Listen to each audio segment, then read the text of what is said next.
এইটা কি আপনার কুঠির? না গো না, আমি এখানে এসেছিলাম খাবার খুঁজতে। তোমার কাছে কি কোনো খাবার আছে মা? অনেক খিদে পেয়েছে। ক্ষুধার্ত সুস্মিতা কোনো কিছু না ভেবে সে বৃদ্ধাকে তার আনা খাবার দিয়ে দেয়। বৃদ্ধা গোগ্রাসে খাবার খেয়ে নেয়। বৃদ্ধা তৃপ্তি নিয়ে সুস্মিতার দিকে তাকায়। সুস্মিতা এই কথা বলাতেই ঘরে রাখা টেবিলের উপর অনেক রকমের মজার মজার থালা ভর্তি খাবার চলে আসে। তা দেখে সুস্মিতা খুশি হয়ে যায় আর তাড়াতাড়ি করে সব খাবার খেয়ে নেয়। এই বাড়িটা শুধু সোনারই না, জাদুরও। ধন্যবাদ দেবী, আপনাকে অসংখ্য ধন্যবাদ। এই বলে সুস্মিতা তার বাচ্চাকে দুধ খাওয়ায়। বেশ কিছুদিন ভালোই কাটলো, কিন্তু হঠাৎ একদিন সুস্মিতা দেখলো তার বাচ্চার গা অনেক গরম। হায় ভগবান, আমার ছেলের শরীর তো জ্বরে পুড়ে যাচ্ছে। ওকে তো ডাক্তার দেখাতে হবে, না হয় জ্বর আরো বাড়বে। হে জাদুই ঘর, আমার ছোট বাচ্চাটির অনেক জ্বর, ওকে ডাক্তার দেখাতে হবে। কিন্তু আমার কাছে কোনো টাকা নেই। তুমি আমাকে কিছু টাকা দিবে, যা দিয়ে আমি বাচ্চার ওষুধ আনতে পারি? সুস্মিতার কথা শেষ হতেই টেবিলের উপর কিছু টাকা চলে আসে। সুস্মিতা তাড়াতাড়ি টাকা নিয়ে ডাক্তারের কাছে চলে যায়।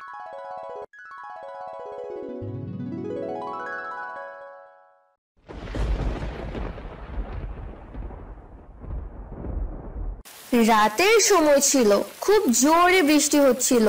এমন বৃষ্টিতে এক মহিলা তার ছোট্ট বাচ্চাকে নিয়ে ভিজে ভিজে হাঁটছে আর কান্না করছে। হে ভগবান, তুমি আমাকে কেমন সময় দেখাচ্ছ? সবকিছু আমার সাথেই কেন হয়? এর থেকে ভালো তো তুমি আমাকেই মেরে ফেলতে। বেচারি সুস্মিতা পুরো ভিজে গেছে। এমন খারাপ অবস্থায় সুস্মিতা তার ছোট্ট বাচ্চাকে নিয়ে একটা বড় গাছের নিচে বসে। তার বাচ্চা দুধ খাওয়ার জন্য কাঁদতে থাকে। এখন আর কোনো উপায় নেই আমাকে আমার বাচ্চাকে এই বৃষ্টিতেই দুধ খাওয়াতে হবে। সুস্মিতার কাছে আর কোনো উপায় ছিল না। সে বৃষ্টিতে ভিজেই তার সন্তানকে দুধ খাওয়ায়। দুধ খাওয়ানো শেষে সুস্মিতা তার বাচ্চাকে কোলে নিয়ে জঙ্গলের দিকে হাঁটতে থাকে। জঙ্গলের ভিতরে গিয়ে সুস্মিতা একটা ছোট ভাঙা ঝুপড়ি দেখতে পায়। আজ রাতটা এখানেই কাটিয়ে দেই, অন্তত বৃষ্টির পানির থেকে তো বাঁচা যাবে। সুস্মিতা সেই রাতটা ঝুপড়িতেই কাটিয়ে দেয়। সকালে ঘুম থেকে উঠে তার আর তার বাচ্চার প্রচন্ড ক্ষুধা পায়। তাই সুস্মিতা ভিক্ষা করার জন্য রাস্তার কাছে চলে যায় আর ভিক্ষে করে। কেউ আমাকে সাহায্য করো, আমার বাচ্চা অনেক ক্ষুধার্ত, আমি নিজেও অনেক ক্ষুধার্ত, সাহায্য করুন কেউ। সুস্মিতার এত আকুতি মিনতি করার পরও কোনো সাহায্য পায় না। সারাদিন চেষ্টা করেও কেউ কিচ্ছু দেয় না। অবশেষে এক কার থেকে এক মহিলা তাকে 50 টাকা দেয়। তা দিয়ে সুস্মিতা তার জন্য খাবার নিয়ে জঙ্গলে সেই কুঠিরের দিকে ফিরে যায়। সেখানে গিয়ে সুস্মিতা দেখে এক বৃদ্ধা দাঁড়িয়ে আছে। এইটা কি আপনার কুঠির? না গো না, আমি এখানে এসেছিলাম খাবার খুঁজতে। তোমার কাছে কি কোনো খাবার আছে মা? অনেক খিদে পেয়েছে। ক্ষুধার্ত সুস্মিতা কোনো কিছু না ভেবে সে বৃদ্ধাকে তার আনা খাবার দিয়ে দেয়। বৃদ্ধা গোগ্রাসে খাবার খেয়ে নেয়। বৃদ্ধা তৃপ্তি নিয়ে সুস্মিতার দিকে তাকায়। সুস্মিতা মুচকি হাসে। তখনই হঠাৎ বৃদ্ধা একটা দেবীতে রূপান্তরিত হয়। ভয় পেও না, আমি এই জঙ্গলেই থাকি। কাল তোমাকে দেখেছিলাম, তুমি সত্যি অনেক দয়ালু। তা এই ছোট বাচ্চাকে নিয়ে এখানে কেন তুমি? আমার এই বাচ্চা হওয়ার পর আমার স্বামী রাকেশ আমাকে ছেড়ে অন্য মেয়ের সাথে চলে যায়। আমার তো থাকারও জায়গা নেই। তখন আমি ভিক্ষা করে ওই খাবারটুকুই এনেছিলাম। তুমি একটু অপেক্ষা করো। এই বলে সে ছোট ভাঙাচোরা ঘরের দিকে জাদু করে আর তা অনেক বড় বাড়ি হয়ে যায় আর পুরো বাড়ি সোনালী রঙের হয়ে যায়। আজ থেকে এই কুঠির এক বিশাল আসল সোনালী বাড়িতে পরিণত হলো। এই বাড়ি তোমার। আজ থেকে সব কষ্ট দূর হয়ে যাবে তোমার। আমি এবার আসি। আরে বাহ, বাইরে থেকে দেখতে যত সুন্দর, ভেতর থেকে আরো বেশি সুন্দর। এত বড় আর এত সুন্দর বাড়ি কখনো দেখিনি। বাবা কান্না করিস না, আমি তো নিজেই সারাদিন কিছু খাইনি, আমার বাচ্চাকে কিভাবে দুধ খাওয়াবো? সুস্মিতা এই কথা বলাতেই ঘরে রাখা টেবিলের উপর অনেক রকমের মজার মজার থালা ভর্তি খাবার চলে আসে। তা দেখে সুস্মিতা খুশি হয়ে যায় আর তাড়াতাড়ি করে সব খাবার খেয়ে নেয়। এই বাড়িটা শুধু সোনারই না, জাদুরও। ধন্যবাদ দেবী, আপনাকে অসংখ্য ধন্যবাদ। এই বলে সুস্মিতা তার বাচ্চাকে দুধ খাওয়ায়। বেশ কিছুদিন ভালোই কাটলো, কিন্তু হঠাৎ একদিন সুস্মিতা দেখলো তার বাচ্চার গা অনেক গরম। হায় ভগবান, আমার ছেলের শরীর তো জ্বরে পুড়ে যাচ্ছে, ওকে তো ডাক্তার দেখাতে হবে, না হয় জ্বর আরো বাড়বে। হে জাদুই ঘর, আমার ছোট বাচ্চাটির অনেক জ্বর, ওকে ডাক্তার দেখাতে হবে, কিন্তু আমার কাছে কোনো টাকা নেই। তুমি আমাকে কিছু টাকা দিবে, যা দিয়ে আমি বাচ্চার ওষুধ আনতে পারি? সুস্মিতার কথা শেষ হতেই টেবিলের উপর কিছু টাকা চলে আসে। সুস্মিতা তাড়াতাড়ি টাকা নিয়ে ডাক্তারের কাছে চলে যায় আর ওষুধ নিয়ে বাড়ি ফিরে। এভাবে কয়েক বছর পার হয়ে যায়। তার ছেলে মুন্নাও বড় হয়ে যায়। এখন সে স্কুলে যাওয়া শুরু করেছে। একদিন সুস্মিতা যখন তার ছেলে মুন্নাকে স্কুল থেকে আনতে গিয়েছিল, তখন সে দেখে রাস্তায় কারো অ্যাক্সিডেন্ট হয়েছে। বাবা, ওদিকে যাস না, কেউ একজন অ্যাক্সিডেন্ট করেছে, দেখছিস না কত ভিড়? এই বলে সুস্মিতা সেদিকে এগিয়ে যায় আর আহত হওয়া ব্যক্তির দিকে তাকায়। আরে রাকেশ, তুমি কিভাবে হলো এসব? আর তুমি এখানে কিভাবে এলে? আমাকে মাফ করে দাও সুস্মিতা, আমি অনেক অন্যায় করেছি তোমার সাথে। এসব কথা না শুনে সুস্মিতা তাকে হসপিটাল নিয়ে যায়। সেখানে ডক্টর বলেছে তার চিকিৎসা করতে অনেক টাকার প্রয়োজন। সুস্মিতা আবার তাড়াতাড়ি করে তার বাড়িতে আসে। হে জাদুই ঘর, আমার অনেক টাকার প্রয়োজন, আমার স্বামী হসপিটালে ভর্তি আছে, আমাকে টাকা দাও যেন আমি চিকিৎসা করাতে পারি। সুস্মিতার কথা শেষ হতেই টেবিলের উপর অনেক টাকা চলে আসে। সুস্মিতা টাকা নিয়ে হসপিটাল চলে যায় আর চিকিৎসা করায়। আমাকে তুমি ক্ষমা করে দাও সুস্মিতা, আমি আর তোমার সাথে কখনো কোনো অন্যায় করব না। আমি যার সাথে চলে গিয়েছিলাম সে অন্য পুরুষের সাথে চলে গেছে। দেখলে তো, পাপ বাপকেও ছাড়ে না, ঠিক যেমন করেছো তুমি তেমনটাই পেয়েছো। আমি ক্ষমা চেয়েছি, আমরা আবার একসাথে থাকতে পারি। কখনোই সম্ভব না, আর তুমি জলদি সুস্থ হয়ে যাবে, আসছি। এই বলে সুস্মিতা তার ছেলে মুন্নাকে নিয়ে হাসি মুখে বাড়ি ফিরে। তারা এভাবে সুখে থাকতে লাগলো। রামপুর গ্রামে একটি ছোট গ্রামে বাস করত গোপাল তার বউ মোহিনীকে নিয়ে, এবং তাদের বাড়ির পাশেই তাদের প্রতিবেশী মোহন তার বউ বিনাকে নিয়ে থাকতো। তারা দুজনেই সবজি চাষ করত, কিন্তু দুজনেই মনের দিক থেকে একদম আলাদা ছিল। গোপাল অনেক সৎ ও ভালো মনের, আর অন্যদিকে মোহন লোভী প্রকৃতির। উপরে উপরে ভালো ব্যবহার দেখায় আর মনে মনে হিংসেতে ভরা। তুমি এসব কি ধরনের সবজি চাষ করেছো বলো তো? কোনো উন্নতি দেখছি না। কেন, কি হয়েছে? কি হয়েছে তুমি এখনো বুঝতে পারছো না? ওই গোপাল দাদার সবজির জমি দেখেছো একবার? কত সুন্দর ফলন। তুমিও তো গোপাল দাদার মতো চাষ করতে পারো, তবে আমরাও একটু ভালো দাম পেতে পারি। এই কথাটা তুমি একদম ঠিক বলেছো। গোপালের সবজি ক্ষেত দেখলেই তো মন ভরে যায়। আমিও তো ওর মতো করে সবজি চাষ করি, কিন্তু তবুও কেন জানি না আমার জমিতে ফলন ভালো হয় না। একটা কথা বলি কি আমি, তুমি একবার গোপাল দাদার সাথে পরামর্শ নিয়ে আসো, দেখো কোনো উন্নতি করতে পারো কিনা। কি বলছো তুমি এসব? আমি এখন এই সামান্য সবজি চাষের পরামর্শ নিতে ওই গোপালের কাছে যাব? তোমার মাথা কি আদৌ ঠিক আছে? কোনো ভুল কি বললাম? একটা কথা মনে রাখবে, কিছু পেতে হলে কিছু দিতে হয়। আমার কথা শোনো, এতে তোমারই লাভ। আচ্ছা, তুমি যখন এত করে বলছো তাহলে কাল একবার না হয় যাব গোপালের বাড়িতে। মোহন নিজেকে অনেক বুদ্ধিমান ও অহংকারী মনে করে। গোপালকে সব সময় নিচু চোখে দেখে। এদিকে কিন্তু কোনো কাজও ঠিকভাবে পালন করতে পারে না। আবার অন্যের কাছে পরামর্শ নিতে বললেই ওর আত্মসম্মানে লেগে যায়। তাই যখনই মোহনের বউ বিনা মোহনকে বলল এতে তাদেরই লাভ হবে, ঠিক তখনই রাজি হয়ে যায় তাদের কাছে যেতে। পরের দিন সকাল হতেই মোহন গোপালের বাড়ি চলে আসে।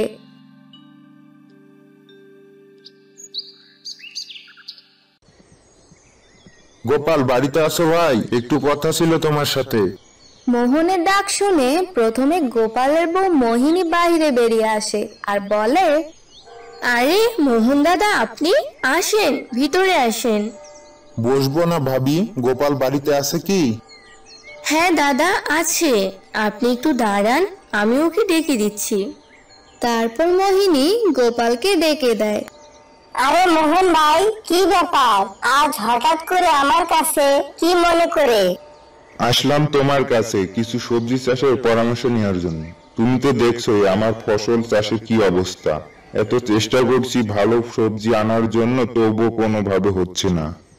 হ্যাঁ দেখছি তো, এখন আমি তোমাকে কিভাবে সাহায্য করতে পারি বলো, আমি চেষ্টা করব। তুমি কিভাবে তোমার ফসল চাষ করছো? আমি কোনো উন্নতি আনতে পারছি না। আমাকে শুধু তুমি বলো, তুমি কিভাবে জমিতে সবজি রোপণ করো আর কি কি সার প্রয়োগ করো।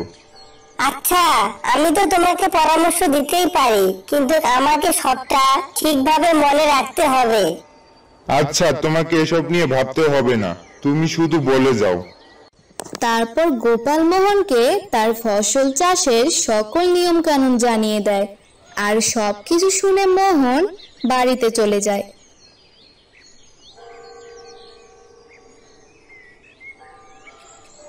এবং গোপালের কথা মতোই সবজি চাষ করতে শুরু করে দেয়। এদিকে গোপালও তার জমিতে বিভিন্ন প্রকারের সবজি চাষ করতে থাকে আর এভাবেই বেশ কয়েকদিন কেটে যায়। কিন্তু আবারও মোহন তার জমিতে ভালো ফসল উৎপাদন করতে পারে না। আর অন্যদিকে গোপাল আগের মতোই ফসল চাষের জন্য অনেক ভালোই মুনাফা লাভ করে, যা দেখে মোহন প্রচন্ড রেগে যায় আর তার বউ বিনাকে বলে, বিনা, তুমি তো সেদিন জোর করে আমাকে ওই গোপালের বাড়িতে পাঠালে পরামর্শ নেওয়ার জন্য, কিন্তু দেখো ওই গোপাল আমাকে ভুল পরামর্শ দিয়ে কিভাবে বোকা বানালো। সেটাই তো দেখছি, গোপাল দাদা যে এমনটা করতে পারে ভাবতেও পারিনি। কত ভালো একজন ভাবছিলাম ওনাকে, আর উনি আমাদের ক্ষতি করে দিল। আমি তো ওই গোপালকে কখনোই ক্ষমা করব না। এবার দেখি গোপাল ওর ফসল কিভাবে তোলে। তারপর মোহন এবার প্রচন্ড রেগে যায় গোপালের উপর, কারণ মোহনের মতে গোপাল তাকে সঠিক পরামর্শ দেয়নি, তাই গোপালের ক্ষতি করবে সেই সুযোগে বসে থাকে। অন্যদিকে গোপাল তার ফসলের উন্নতি দেখে অনেক খুশি হয়ে যায়।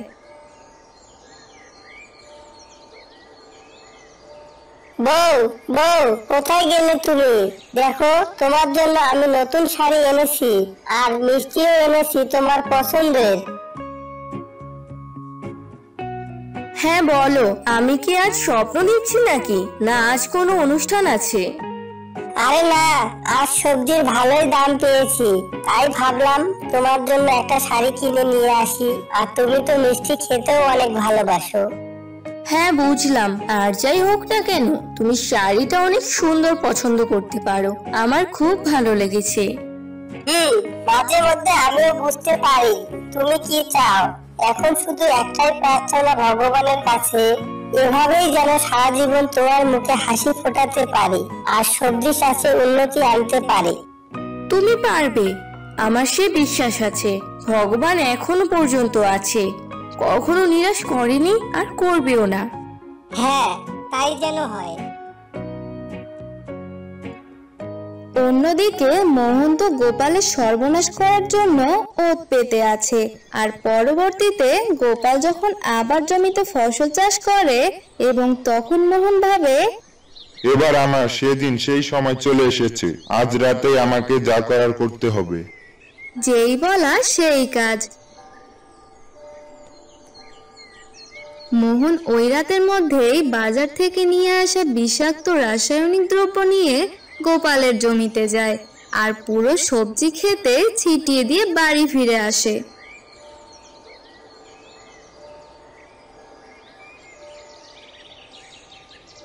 এবার বুঝবি গোপাল, কেমন লাগে অন্যের ক্ষতি করলে। কাল সকাল হলেই বুঝতে পারবি।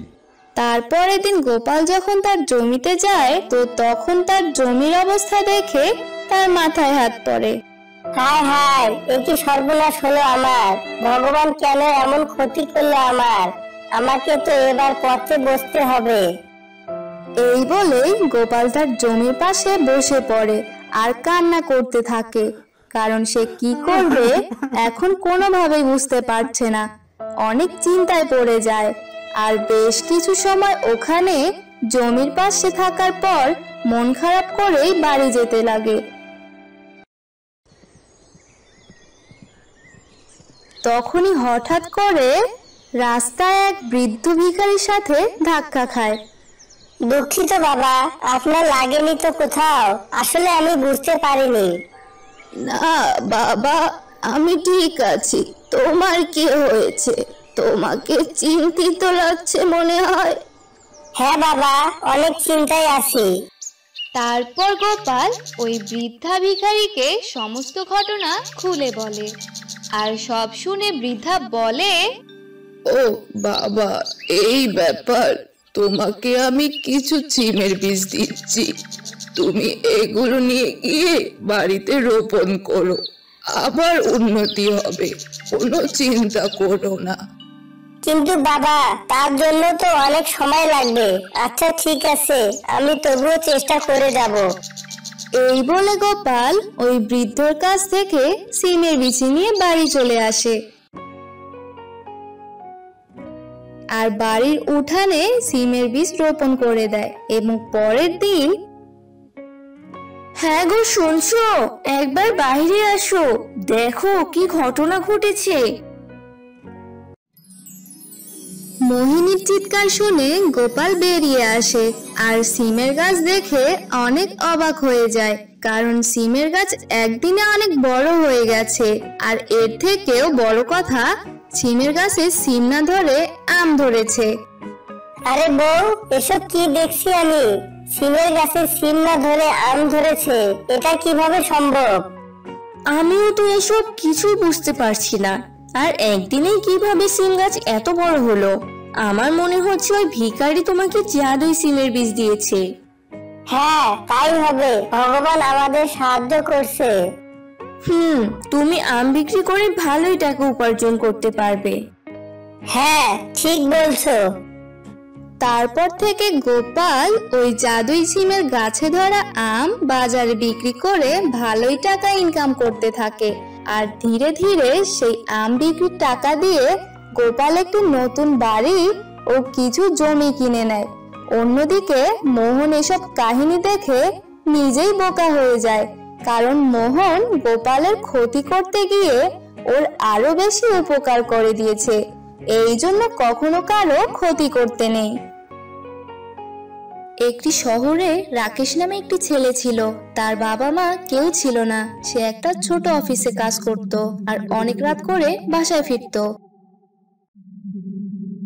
একদিন সকালে, আরে আজ তো অনেক দেরি হয়ে গেল, তাড়াতাড়ি অফিসে যেতে হবে। এই বলে রাকেশ খাবার খেয়ে অফিসে চলে গেল আর সেখানে গিয়ে কাজ করতে লাগলো। এভাবেই অনেক দিন চলে গেল। একদিন রাকেশের বাসার পাশেই একটা বাড়িতে একটি মেয়ে উঠলো। মেয়েটি দেখতে অনেক সুন্দর, কিন্তু একটু অদ্ভুত রকমের। দেখতে সুন্দর হলেও কিছুটা ভয় ভয় লাগে। সেই মেয়েটাই রাকেশের অফিসে কাজ করত। একদিন রাকেশ অফিসে যেতে লাগলো আর তখনই মেয়েটি রাকেশকে ডাকতে লাগলো, এই যে শুনছেন? হ্যাঁ বলুন। আমি তো আপনার সাথেই কাজ করি, চলেন আমরা একসাথে যাই। আচ্ছা ঠিক আছে।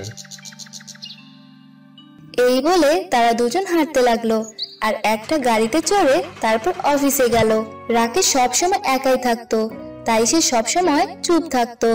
আবার যদি কেউ তার সাথে কথা বলতে আসতো তখন সে অনেক কথা বলতো। রাকেশের মেয়েটির সাথে পরিচয় হওয়ার পর অনেক ভালো লাগতো, ওর সাথেই যাওয়া আসা করতো, কিন্তু মেয়েটি বেশি কথা বলতো না। একদিন রাকেশ মেয়েটিকে বলল, আচ্ছা তোমার নাম কি? আমার নাম মিষ্টি। আমি মিষ্টি নাম শুনেছি, কিন্তু মিষ্টি শুনিনি। আচ্ছা, তোমার নামে ট এর পরিবর্তে ঠ হলো কেন? আমি নিজেই তো যখন তখন পরিবর্তন হই, তাহলে আমার নাম তো পরিবর্তন হবেই। পরিবর্তন মানে? আমি বেশি কথা বলা পছন্দ করি না। কি মেরে বাবা, কথাবার্তা কেমন জানি অদ্ভুত, বুঝতেছি না এই মেয়েটা কি।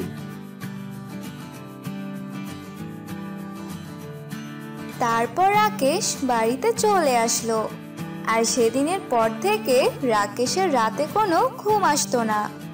অনেক ভয় লাগতো, মনে হচ্ছিল কেউ যেন তার আশেপাশে ঘুরছে।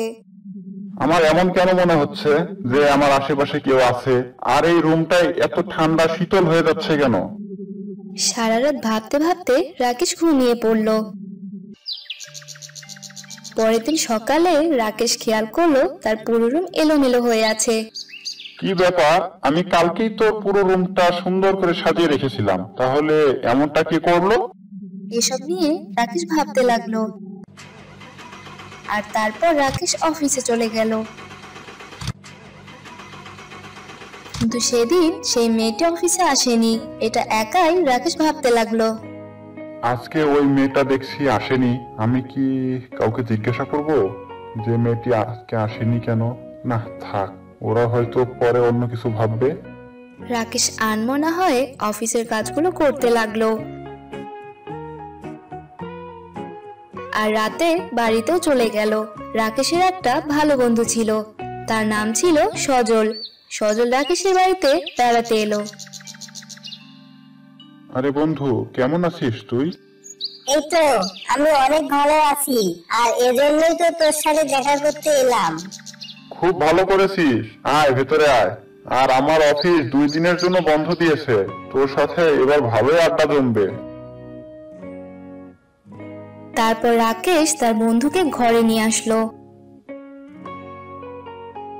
আর তারপর খাবার খেলো। তখন সজল বলল, কি ব্যাপার বন্ধু, এত বাড়িতে তুই একা থাকিস, তোর কি ভয় লাগে না নাকি? আরে কি বলিস, কিসের ভয় লাগবে? 10 বছর থেকে এখানে আছি। তোর বাড়িটা কেমন জানি অদ্ভুত অদ্ভুত লাগছে। আরে তুই এই প্রথমবার আমার বাড়িতে এসেছিস, তাই হয়তো তোর এমন মনে হচ্ছে। সেটাও হতে পারে, চল বাইরে থেকে ঘুরে আসি। এই বলে তারা বাহিরে ঘোরার জন্য গেল। রাকেশের বাসার পাশে বেশি বাসা ছিল না, 2-1টা বাসা ছিল, আর পুরো বাসা ফাঁকাই ছিল। রাস্তাগুলো ছিল অনেক শান্ত, বেশি গাড়িও যাতায়াত করতো না। তুই এই কোন শহরে থাকিস? এখানে তো বেশি কাউকে আমি দেখতেই পাচ্ছি না। 10 বছর থেকে এখানে আসি তো, তাই আমার কিছু মনে হয় না। চল এখন বাড়িতে যাই। তারপর তারা বাড়িতে ফিরে এলো, আর তারপর রাতে খাবার খেয়ে ঘুমিয়ে পড়লো। মাঝরাতে 1টা বাজার সময় সজলের ঘুম ভেঙে যায়, আর সে কিছু হাসির শব্দ শুনতে পায়। চলে যাও, চলে যাও এখান থেকে। কে কে তুমি? রমেশ, ও ও কিরে, কি হলো? এভাবে চিল্লাচ্ছিস কেন? কি হলো রে? ভূত ভূত। ভূত মানে? কোথায় ভূত? কি বলছিস এসব? এই হ্যাঁ, আমি ভূতের গলার আওয়াজ পেয়েছি, আমাকে ভয় দেখাচ্ছিল আর জোরে জোরে হাঁটছিল। আমার প্রথম থেকেই মনে হচ্ছিল এই বাড়ি আর জায়গাটা একদম ভালো না। আরে বাদ দে তো, এটা হয়তো কোনো বাজে স্বপ্ন দেখেছিস, যা ঘুমিয়ে পড়। রাকেশ কিছুদিন থেকে একটু ভয় পেত, কারণ রাকেশের কাছেও কিছু জিনিস অনেক অদ্ভুত লাগতো, কিন্তু সেটা সজলকে বুঝতে দিল না, আর তারা আবার ঘুমিয়ে পড়লো। পরের দিন সকালে, না রমেশ, আমি আর এখানে থাকতে পারবো না, এটা নিশ্চয়ই কিছু একটা আছে, এখানে তুইও থাকিস না, আমি আর চলে যাব। আরে না রে, তুই এর সাথে আমার অনেক ভালো লাগছে, তুই চলে গেলে আমার অনেক খারাপ লাগবে রে। না রে, আমি আর থাকতে পারবো না তোর সাথে, আবার পরে দেখা হবে রে, ভালো থাকিস। আচ্ছা ঠিক আছে, তুই তো ভালো থাকিস। এই বলে রাকেশের বন্ধু সজল সেখান থেকে চলে গেল। আর তারপর রাকেশ অফিসে চলে গেল। অফিসে গিয়ে দেখলো সেই মেয়েটি আজও অফিসে আসেনি। তাই আজ রাকেশ তার অফিসে থাকা একজনকে জিজ্ঞেস করলো। কি ব্যাপার ভাই, মিষ্টি মেয়েটা কি আজ অফিসে আসেনি নাকি? কোন মিষ্টি? কে মিষ্টি? কি রে, তুই আবার কোন মেয়ের কথা বলছিস? এখানে তো কোনো মেয়েই কাজ করে না। কি বলছিস? কোনো মেয়ে কাজ করে না এখানে? কিন্তু কিছুদিন থেকে তো একটা মেয়ে আমার সাথে এই অফিসে আসতো, আবার একসাথে যেতাম। এসব কি হচ্ছে আমার সাথে? তাহলে কি ওই মেয়েটাকে শুধু আমি দেখি? ওই মেয়েটিকে তাহলে মানুষ না, নাকি ভূত? না না না, এ কি করে সম্ভব? আরে রাকেশ, এত আস্তে আস্তে কি কথা বলছিস? তুই কি অসুস্থ নাকি? না না, আমি একদম ঠিক আছি। এরপর রাকেশ তার কাজ করতে লাগলো।